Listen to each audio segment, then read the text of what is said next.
Now, everything old is new again. America's entertainment pop culture talk show with Douglas Viviani and David Cohen.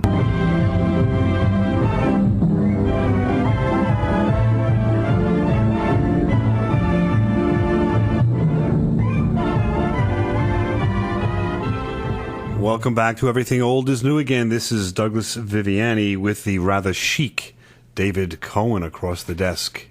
How are you, Doug? I'm excited about this week's theme. You're not excited about the word chic? Chic? Yeah. Yeah. I figured I'd throw that. You can go for that. What's chic about me? Nothing, but... Well, chic is like in, and we're okay. And we're in because we're going to be talking about the best TV theme song today, and we've got a TV theme song. It's hard to say. Wrap of shows, 5 or 6 shows. The next shows we're going to be diving into this topic. I think it's going to be real fun. It is. I'm really looking forward to it. But then again, the question is, why are we doing it? Who knows? Because it's chic. That's why. There you go. It's chic because the TV theme song it does 2 things. It sets the tone for a show, I think, and in some cases with words sets the the setup for a sitcom and some other shows as to what this show is all about and why. Right, and a lot of them are memorable. And they are the kind of like the background of our lives in some ways. And you see the shows. Yes, they are. You see these shows sometimes 10 years, 5 years running on TV every week, and they become the soundtrack of your life in some ways. That's true. I mean, they're like pop songs, right? You hear a song. It could be a TV theme show, could be a quiz show, or any kind of show, a drama, but it brings you back to a certain point in time in your life. And I find myself even today just humming stuff from like 10 years ago. And it's kind of like time travel. It's sick to say, but you go back in time sometimes when you hear Gilligan's Island. I remember as a kid sitting on the couch after school watching that show. Right. Just when that song comes on, for example. And eventually we're going to talk about why they're not so relevant anymore today. Yes, and how they've changed. Right. So we're going to make this contemporary, of course. We're going to do a lot of different discussions, the first of which, of course, has to start with the history of theme songs. The history of theme songs. And the most aren't you going to define them? You usually like to define... That's true. That's very true. Do you have a definition? I don't know. Of a TV theme song? For those listeners who don't know what a TV theme song is, it's a song that appears before and after a TV show. There Good? you go. Let's move on. It either sets the mood or explains the setup for the program. Right, okay. Okay, such as The Lone Ranger on the radio.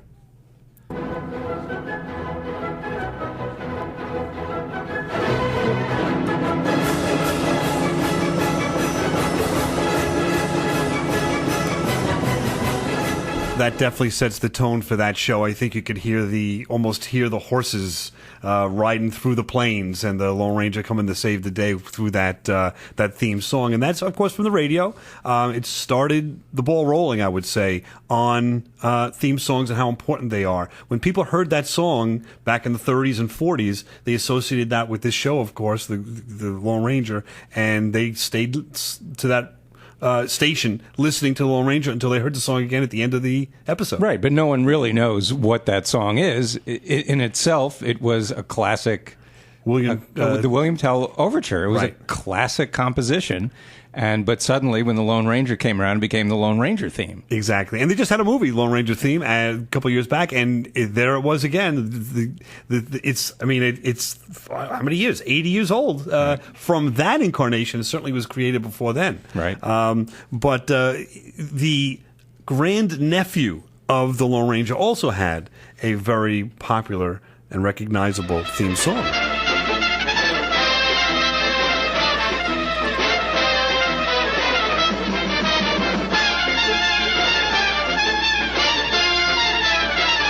Is that as memorable to you, Dave, as it is to me? Oh, absolutely. Which is? The Green Hornet. It was the Flight of the Bumblebee, but it was like jazzed up. And it was Al Hirt with that incredible trumpet solo. And I remember being in high school, even junior high school, the trumpeteers, the kids that were learning the trumpet, that's the song they tried to play on the school bus on the way home all the time. It was like the Stairway to Heaven of TV theme song, of the school band. And no one could play it right, man. No one could get the Jimmy Page solo right, if you will. You know what I mean? That was a tough song to play. So there we are. That's a little bit of the history. The radio started the ball rolling on that. And then we've progressed to television, some songs without any lyrics, just setting the tone.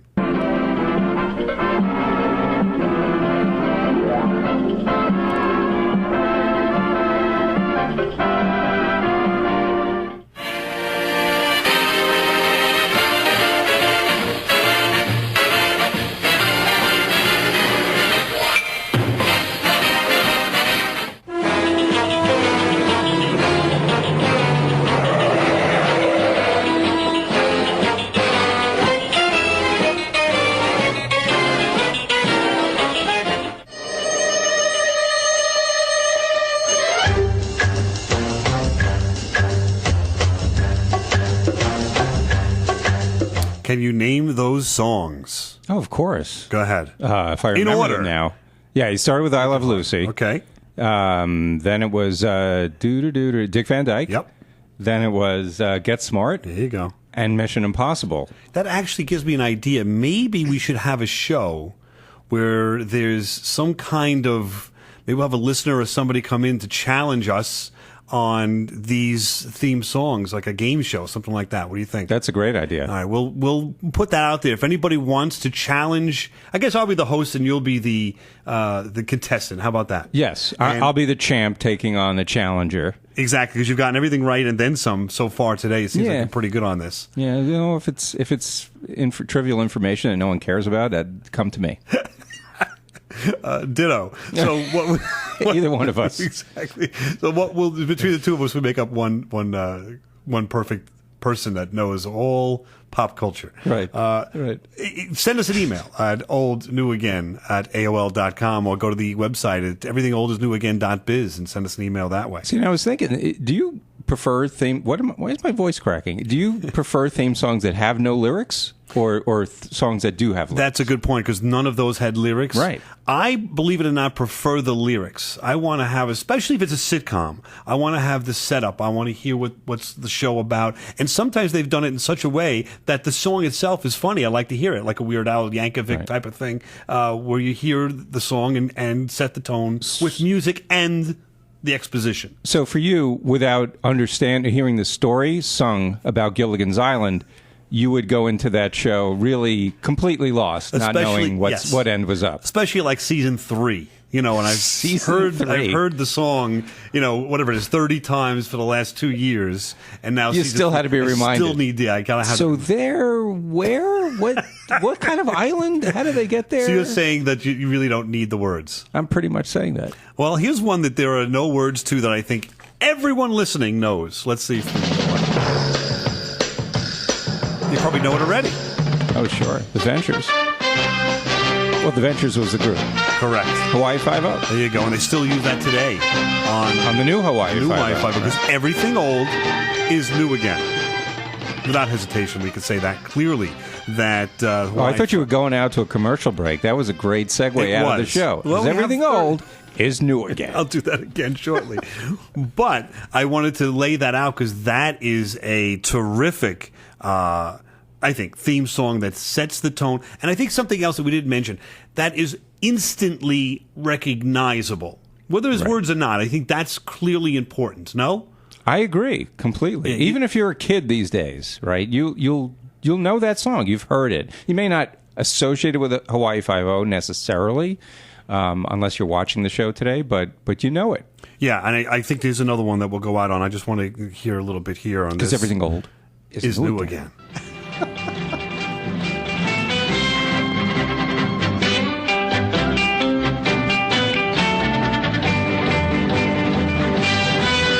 All right, that's clearly Bonanza. And Yes. that played forever and ever and ever. How long was Bonanza on? Am I wrong? You're right. You're exactly right. Forever and ever and ever, I think, was the actual runtime for that show. It was on for a long time. I don't know. Now, does that set the tone as well as, let's say, Lone Ranger with, one of these westerns? You hear the difference in the tone of the song? Well, not only that, right? The music kind of summed up the kind of show it was. That beach surf music was Hawaii Five-0, right? Hawaii surfing, which was big at the time. Westerns were big, so you had that kind of music. It was reflective not only of the show, but I think also of the pop music of the time.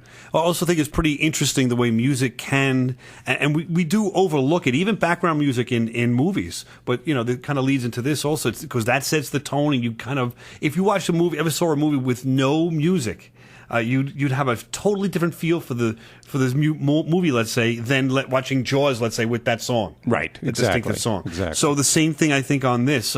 It's interesting how Bonanza and, to me, Lone Ranger has a bum bum bum bum bum bum bum, Yep. and that, to me, reminds me constantly of the horses on the plains. And then you've got, I Love Lucy, and you hear like just that kind of a jovial kind of music, if that makes sense. It does. And it's almost like when we were growing up, or even today, when there's a sitcom or a TV show on that has a recognizable theme, when you hear the theme, it like preps you for the show in some way. Correct. Like it's some kind of like cue, like, oh, that show is on. Right. I should really get into thinking about like a cop, like this show. Right. Marty Miller. We'll be right back.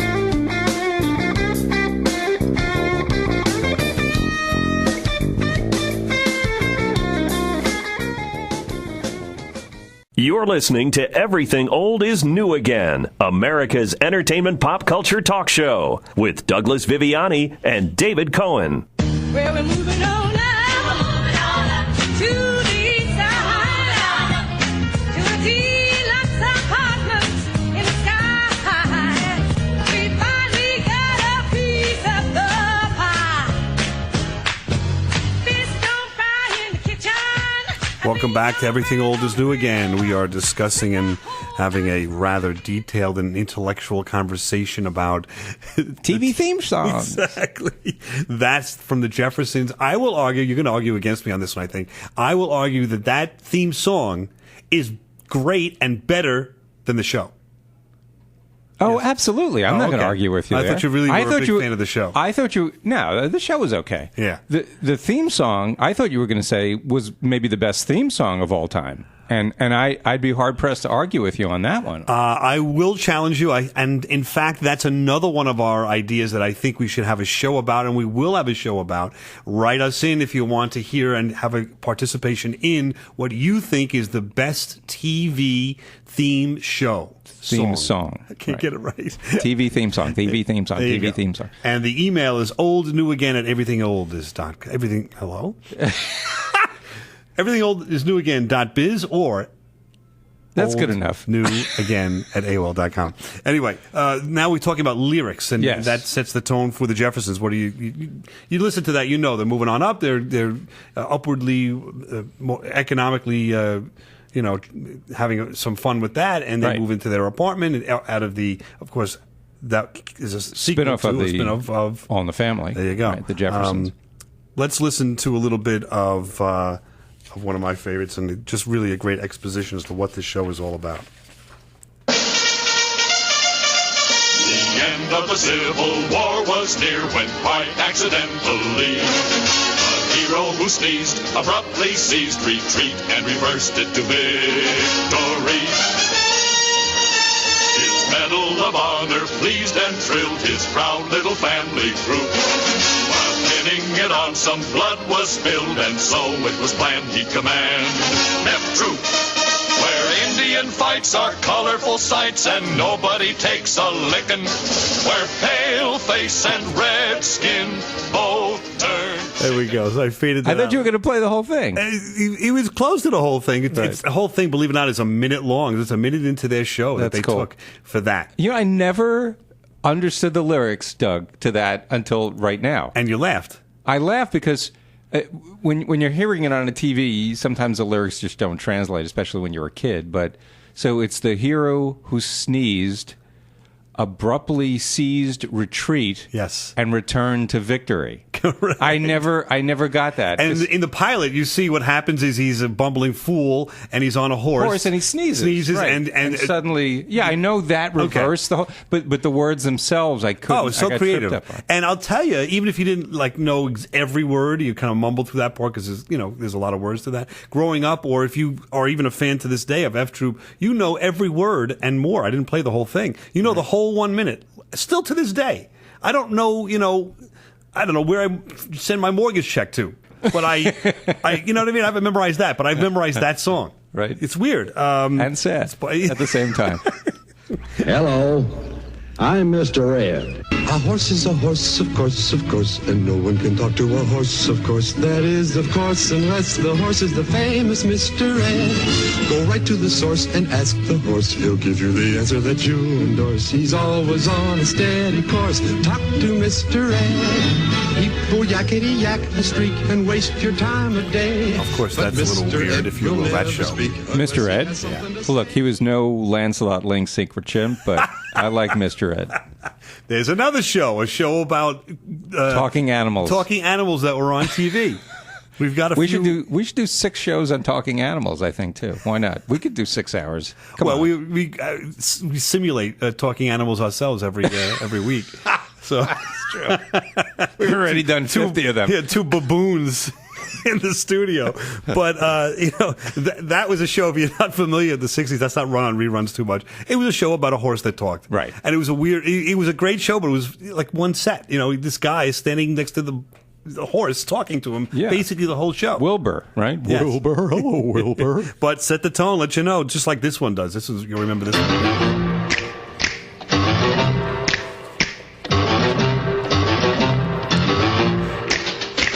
They're creepy and they're kooky, mysterious and spooky. They're all together ooky, the Addams Family. Their house is a museum. When people come to see them, they really are a scream. The Addams Family. Of course, the Addams Family, and they've said it a number of I times. just love the way they rhyme museum with scream. And that one goes on forever, too, with much more rhymes and all. It does. And that show became, a couple of movies recently with, what's his name, Raul, I forget that. Raul Julia. Right. But they also and redid the Broadway song. show. Didn't Will Smith redo that song? Yes. The Addams Family made it into like a rap song. It was pretty popular. And it was a Broadway show for a while. Right. It was pretty, True. I think maybe 2 years. It was pretty successful. Yep. So again, something that we've seen that's old, that doesn't go away. It's coming on back. I mean, especially a song like that. It's just got a tune that you're just going to remember. They play it at baseball stadiums now. Oh, Do-do-do-do. Everybody claps. Right, everybody claps. Do-do-do-do. Right. Because we don't know when to clap when we're watching a baseball game. Come and listen to my story about a man named Jed. A poor mountaineer barely kept his family fed. And then one day he was shooting at some food, and up through the ground come a bubbling crude oil, that is, black gold, Texas tea. Well, the first thing you know, old Jed's a millionaire. The kinfolk said, Jed, move away from there. Said, California is the place you ought to be. So they loaded up the truck and they moved to Beverly Hills, that is, swimming pools, movie stars. How do you like that? I think the time is ripe for some of these shows to come back. Like the Beverly Hillbillies, I think would be great today. Did they try one? Did I hear like a pilot that was out there? Yeah, it didn't. It didn't make fly. it? Yeah, Ah, that's too bad. You had to have Max Baer, and I mean, casting is so important on Right. shows like that. Right. That Granny character was great. Right. But But the song itself is iconic, and yeah. I mean, now, if you watch that show and you tune in after hearing that theme song, or if the theme song was just music, you'd have no idea how they became these Beverly Hillbillies. But that was that really key to understanding the show? I mean, you really couldn't put it. I would be you'd stuck be on lost. that. I'd be like, what are these people doing in this house? What's going on? What are these hillbillies doing in Beverly Hills? Why are they calling that pool a cement pond? Wouldn't they know if they grew Cement up? pond. Yeah. Wouldn't they? That's what they said. Wouldn't they know this already? I don't know. I'm glad it was helpful to you, though, the lyrics. That's It good. got me settled down. I knew I'd run around. I'd get my my drink and my donut or something. I would whatever I was going to have ready to watch the show, and I would hear that from the distance. But I would never forgot those lyrics. Do you? No, I remember them to this day. What else you got for What us? about this one? All right. Exciting and new. Come aboard. We're expecting you. And love. Life's sweetest reward. From Theme of? Love Boat. Yes. Another one of those that I think The Love Boat. it's just a great song. I think so much better. It had this promise. It was going to promise this adventure, this love boat, this connection, this fun, these thrills, this adventure, this romance. Really? And then you had Ruth Buzzy hitting on, on Robert Urich, it just wasn't. It didn't live up to the match- lyrics. No, the lyrics just that disappointed me. I lasted about a year as a person watching that one. It just didn't cut it. Yeah, it was too slapstick, too not romantic enough for you. It was. I guess it was kind of. Yeah. It was kind of. It was a lame show. Let's Yeah. face it. But Very big hit.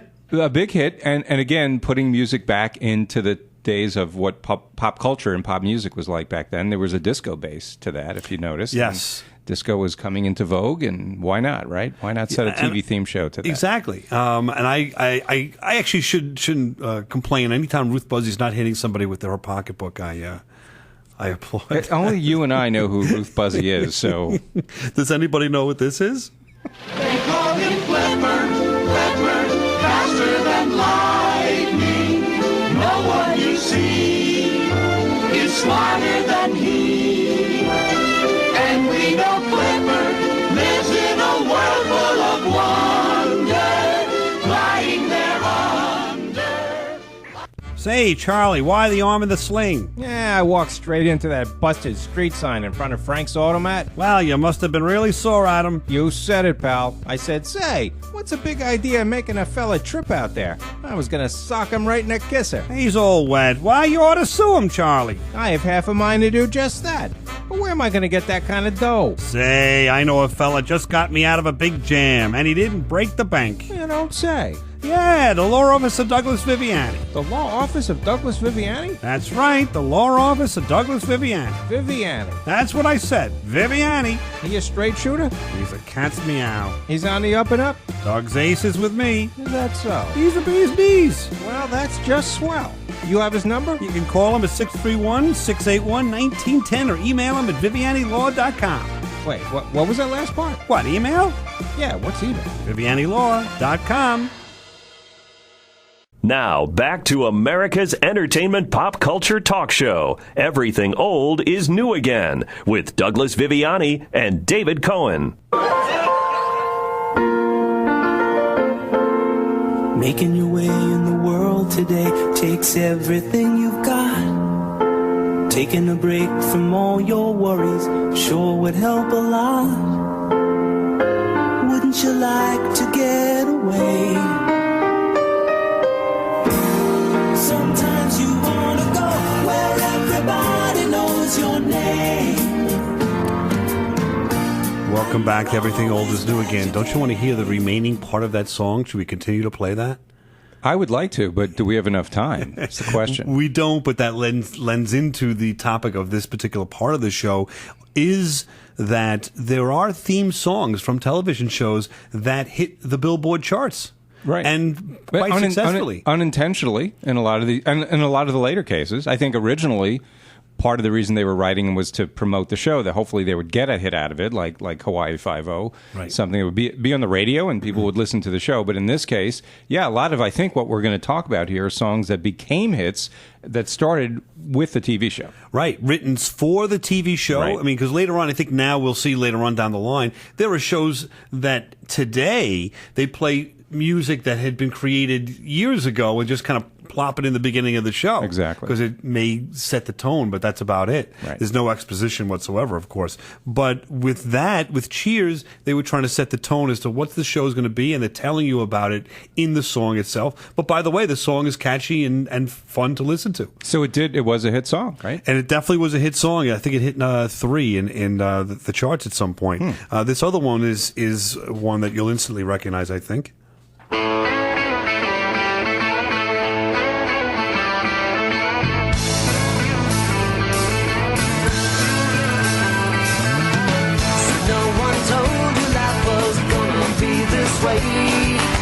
Your job's a joke, you broke, your love life's the away.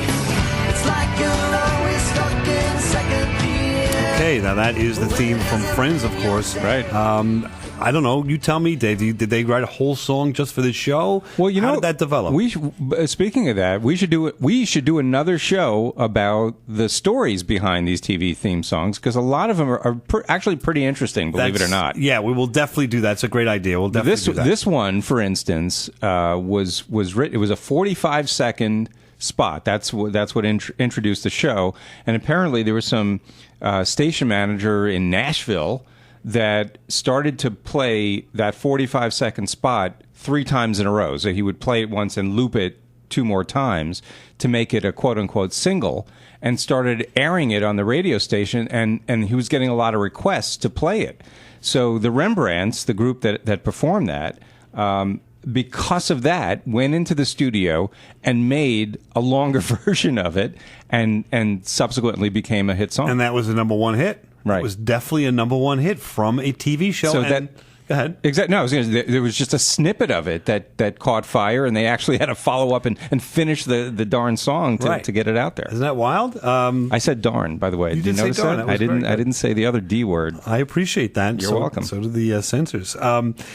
The Greatest American Hero is a show from the 80s that I recall that if it didn't have an explanation as to what's going on, you wouldn't know what's going on in that show at all. Look at what's happened to me.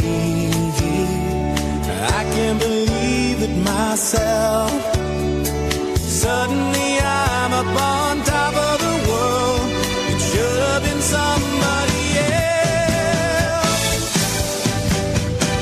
Believe it or not, I'm walking on air. I never thought I could feel so free. Flying away on Another hit, for sure, on the Billboard charts. I mean, if you were living in the 80s, you heard that song going to the bowling alley, coming back from the theater, going to the grocery store, whatever. It was on the radio left and right. It really was. The only problem is that didn't actually describe what the problem was with the character in that show. It didn't set it up at all. No. Because if you remember, he was a guy that found a suit from some aliens that when you put it on gave you superpowers, but he lost the instructions to the to the suit, so he didn't know how to use it. So it needed an exposition. It needed some explanation in the lyrics to the song, right? I agree. So I have a significant problem with that. It has superpowers, right? That's if you didn't see the pilot, you were lost for the rest of the run of that series. No.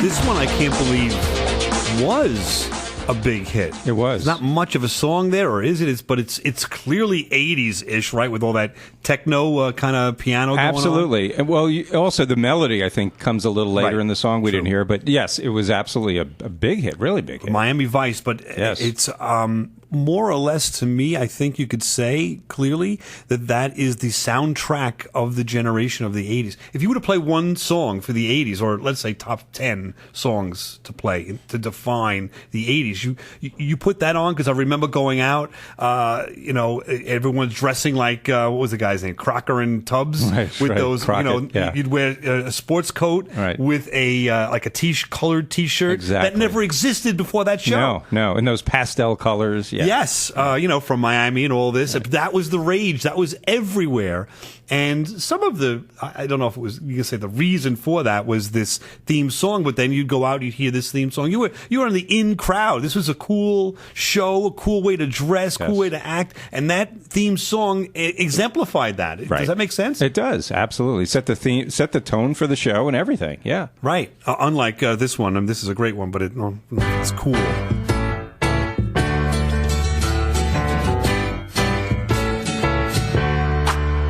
Welcome back.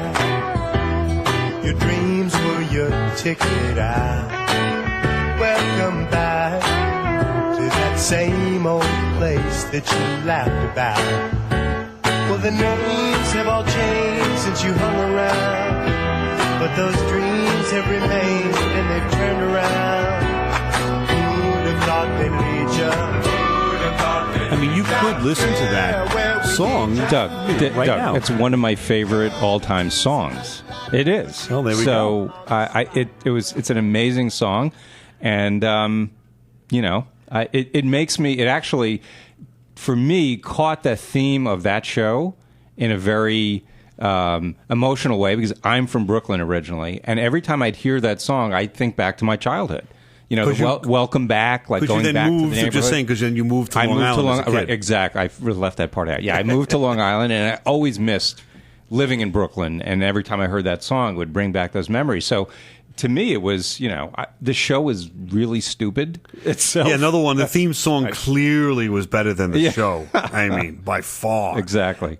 But yeah, and again, great song. John Sebastian from The Lovin' Spoonful. Yeah, I mean, they originally had, the producers had a different song feel in mind, and the creator, John Sebastian, of that said, no, I think we need to have a welcome back Kotter. In other words, that title, rather than just calling the show Kotter.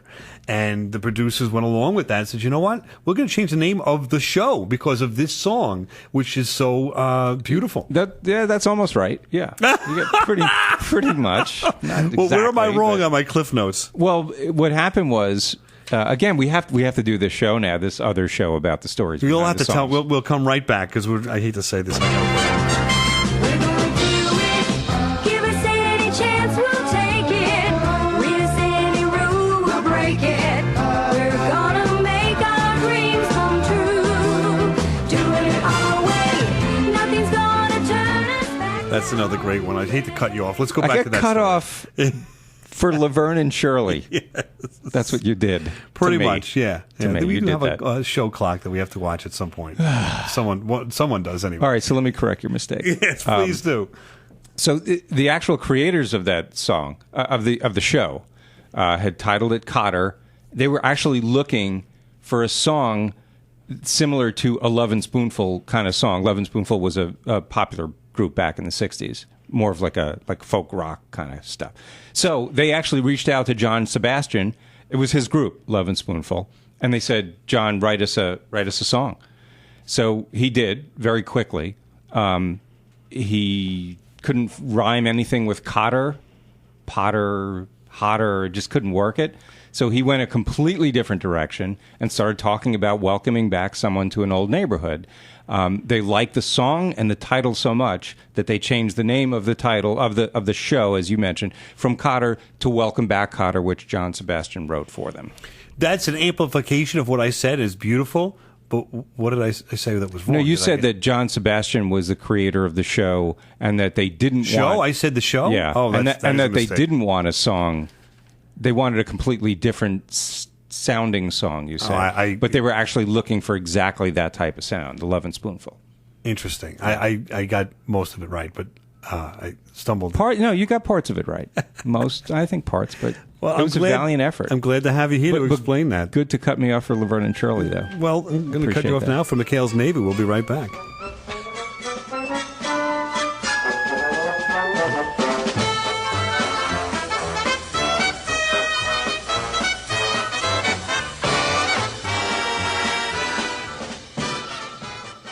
This is Everything Old is New Again, America's entertainment pop culture talk show with Douglas Viviani and David Cohen. Faster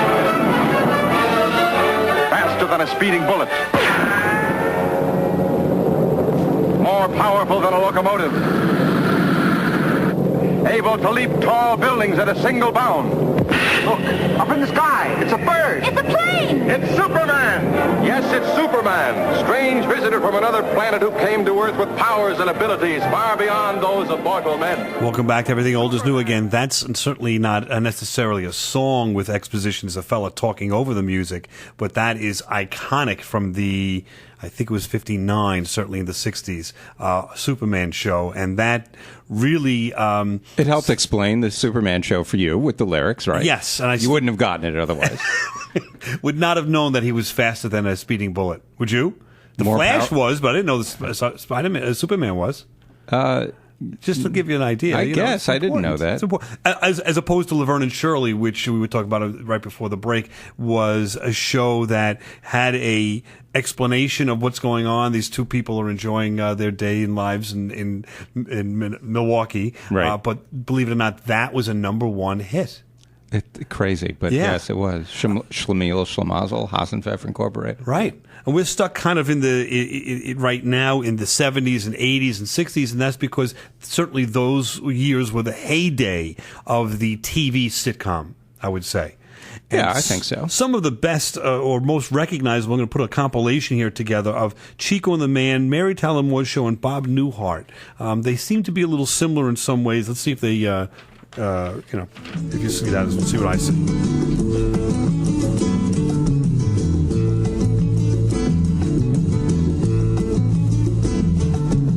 Chico, don't be discouraged.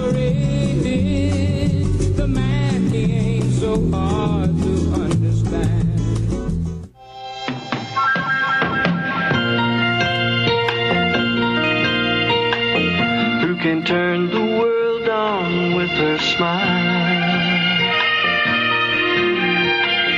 Who can take a nothing day and suddenly make it all seem worthwhile? Well, it's you, girl, and you should know it. With each glance and every little movement you show it.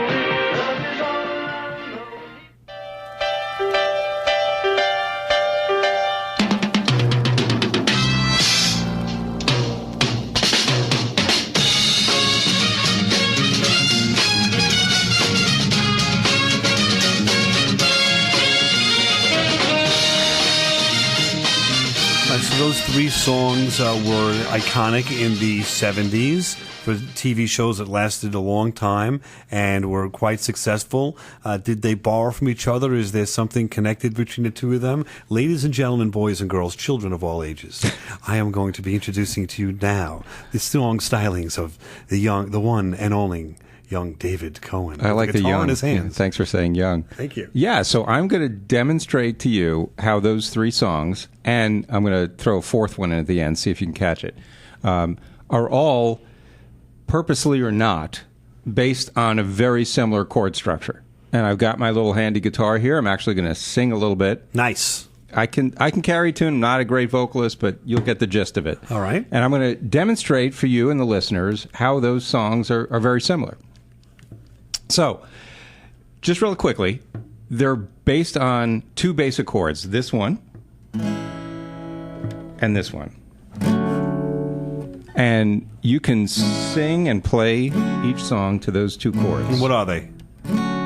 They're very complicated chords, Doug. Okay. I just say A, B. It's like it's sort of like a diminished A and sort of a F sharp diminished 7. Anyway, thanks for breaking the momentum here. Dave, where are you putting your pinky over there? Is that the fifth fret? Okay, so here we go. This is going to be a medley of those three songs, so you can hear how they're very similar.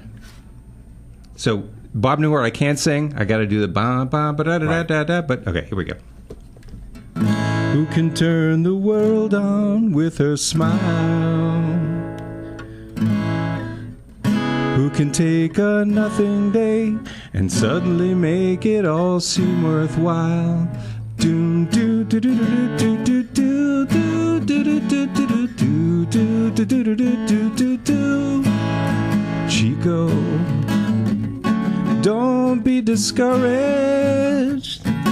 The man, he ain't so hard to understand. Do do do do do do do do do do do do. Love is all around, no need to waste it. You can have the town, why don't you take it? And I know you can lend a helping hand. Do do do do do do do do do do do do do do do. Do, do, do, do. Who can turn the world on?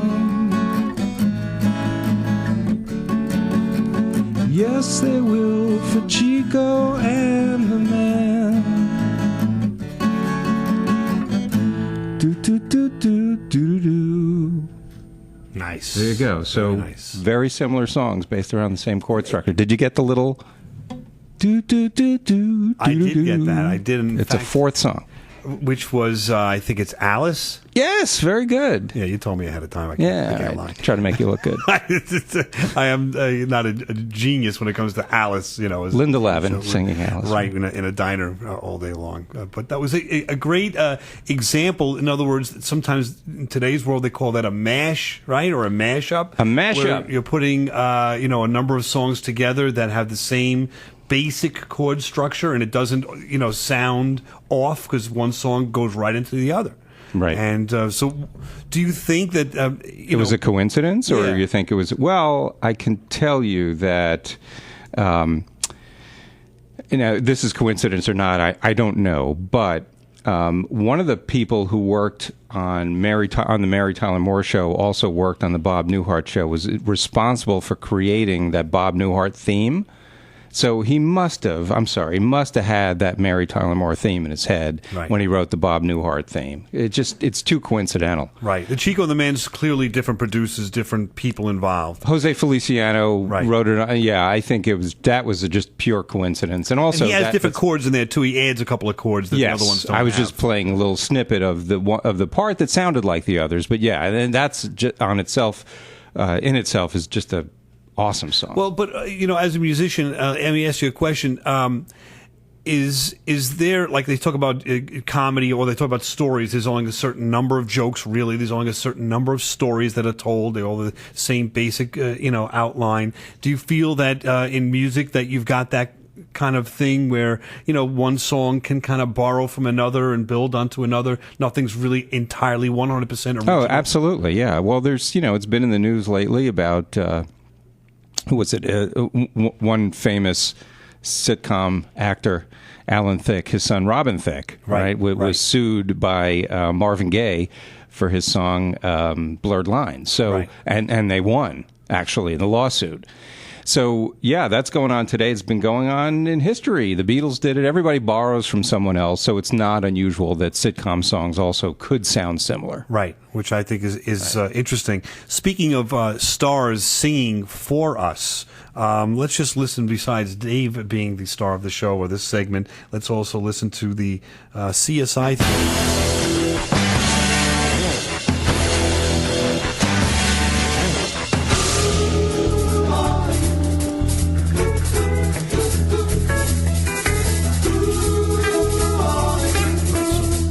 This just kind of leads into a smidge of a topic. Oh, we've got a compilation here. That's Emergency with Nelson Riddle.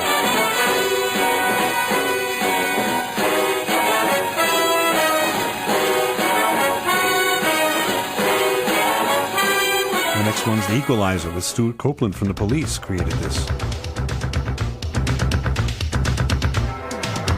Maybe not great songs per se, but these are famous people that are either creating or where their music has been used for, for the theme song of a TV show.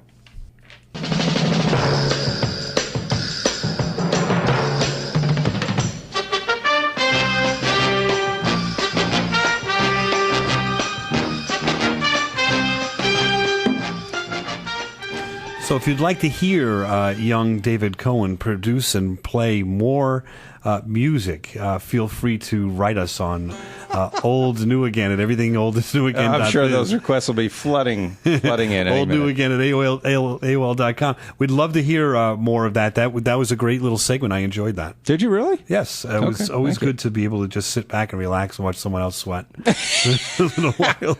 I haven't played in a long time, so yeah. It sounded good. A little And nerve-wracking. I think the mashup, works. I think people could hear that clearly. It wasn't shocking to go from, as you did, from one song to the next to the next. So it's very interesting. Good. We'll see you next week. Listen to a little 5-0 on the way out. Yeah. The Ventures. Exactly. Everything old is new again.biz.